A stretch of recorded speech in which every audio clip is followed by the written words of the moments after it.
Welcome on this YouTube channel. So today we are going to continue with our training on C programming language.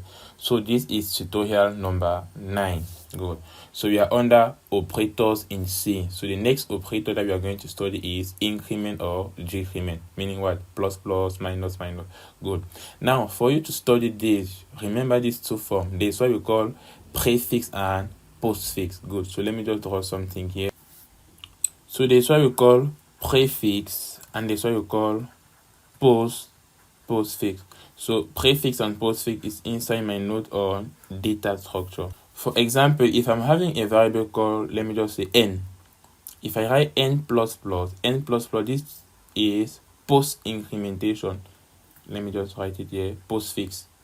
Good. This is post-incrementation, meaning what? That use the variable first before incrementing, mean that incrementation come after. Good. Now prefix here, another example for prefix. If I write something like plus plus n, you see, so by the time the operators come before the operand is this variable here. In this case we talk about prefix notation, and in the prefix notation what happens is you are doing the incrementation first on the variable before using that variable. Good. So we are going to practice this so that you understand exactly how it is working. The next thing I want to mention here is incrementation simply means add 1 to the variable, you see. Decrementation simply means reduce 1 to the variable, or let me say subtract 1 to the variable. Then the meaning of incrementation. So plus plus here is what? Is adding 1. Minus minus is subtracting 1. Now let us go into our program so that you'll be understanding how it works. Now, so I'm going to use the same code. So observe what's happening here. If I remove all these, now look at something very important. Now here inside this printf, I'm not going to display n, but I'm going to display n plus plus like this. Good. What is the value of n that will be printed here? Some people will maybe say 5, you see. Good. But the value of n that will be printed here is 4. Why? Let me just execute first, you see. Look at something. N is still 4. You ask yourself, why, sir? Whereas n plus plus simply means adding 1 to n. But there's something that you are forgetting. The n plus plus here is what? Post-increment. Post-increment simply means what? That use the value of n first before incrementing. And when he's using the value of n first, what is n? 4. That is why he's displaying 4.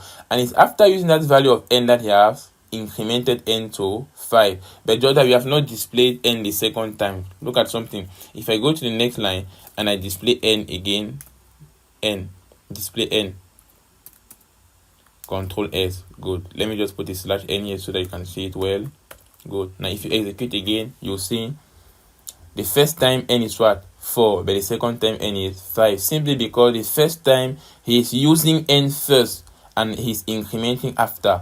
Good. And since you have incremented after, it simply means that n is what? 6. That's why when you display n the second time, you have the 6. Very nice. But now let us try to do something. Imagine that here, this first printing, I'm doing but plus plus n. Good. So I think you know the meaning of this. Plus plus n here simply means what? That add first 1 to n before using it. This is what we call prefix here. You see, prefix notation. So we are doing the operation first. That is why if I execute this, you'll be seeing that n is 5 everywhere. Look at something. N is 5, 5. It's very clear because the first printing here in 5 we are adding before displaying. You see, so the value of n is 6. So it's 5. Sorry. So this second line is not even necessary because I'm still displaying the content of n, which is still 5. So this is exactly how this thing works. And we are going to use this when we'll be manipulating loops in programming. Nice. The next thing to study here is logical operator. Now, logical operator, we have different types. There's what we call the AND operator using these two symbols. There's what we call the OR operator, and there's what we call the NOT operator. So this is exactly like in logic gate. Good. Now, AND here simply means what? That both conditions must be true for your output to be true. OR means both conditions must be, or one of the conditions must be true for your output to be true. Meaning what? If both are false, the result is false. This is how they all work, you see. So this is like logic gate, exactly like that. So I want us to take an example with this thing. Now imagine that I'm writing a simple code like this. So let us say I'm going to declare two variables in n and maybe b. Let me just take any variable, so there's no problem. Now here I'm going to say that n is equals to 3 semicolon, and I'm going to say that b is equals to 4. I'm just initializing values to avoid wasting time by using scanf and collecting it from the user. Now I'm going to use an if condition. Here I'm going to say if. Remember that we are using in fact those logical operators when we are trying to join two conditions. Good. Like here I'm having something like if n is greater than maybe 4, and this is how we use the and let me just say b is less than 2. Okay, then if this is correct, what am I doing? I want to do a printf, something like, in my print I just want to print something like okay. Now let us interpret this together. So the and here simply means that this first condition must be true and this second condition must be true for all the condition to become true. Good. And if all the condition is true, we are going to enter in a printf, else we are not going to enter here. So it's exactly what happened. Now let us try to do it together. What happened here is we test n is what? 3. Is 3 greater than 4? No. So you are seeing that the first condition is already false. So even if this second is true, all this is already false, because with the and both must be true. Good. Like here b is what? b is 4. Let me just change this to greater than so that you have greater than 2. Okay, b is what? 4. Is 4 greater than 2? Yeah, you are seeing that this part is true, but seeing the first part is wrong, all this become wrong. It's exactly that. It simply means if I execute this code, I'm not supposed to see the message okay. I'm not supposed to see it. Now you see there's nothing else. Okay, perfect. Now imagine that I change this and to or. So this is how we use the or here. This 2 vertical line like this. Control S. In this case now I'm going to see the okay. Why?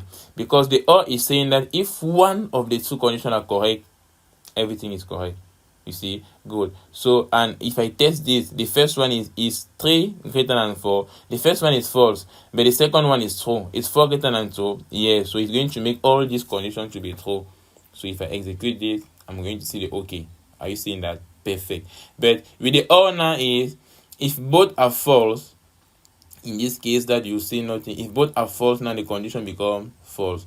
Meaning what? If I change this like that, b less than 2, you are seeing that b is 4. Is 4 less than 2? No. Is 3 greater than 4? No. Both are false. So normally if you execute this, nothing. You are not seeing something there. So this is how we use them.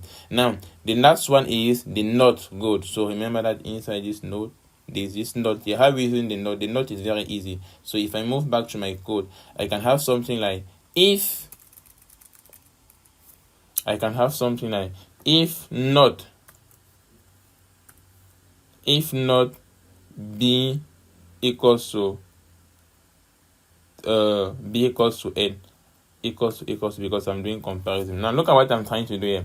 Normally I'm saying that if b is equals to n, enter here okay.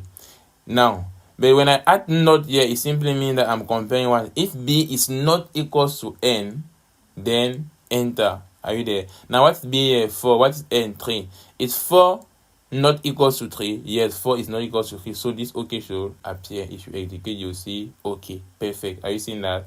Good. So yes simply means not. Not yes simply means what? That the reverse of this condition. So the reverse of b being equals to n is what? Is b not equals to n. So this is just an example of how to use this symbol here. You see, it's just to say the reverse of what's supposed to be. Good. But another person than to turn like that can directly move here and say b different like that. So remember this symbol. Good. So here I'm testing if b is different from n, display okay, and it's the same thing. It's still going to work. So you see, programming is flexible. There's nothing fixing in programming. Nice. So I think we are done with this. So see you in the next video. If you have any question, don't forget to leave your question in the comment section. Thanks.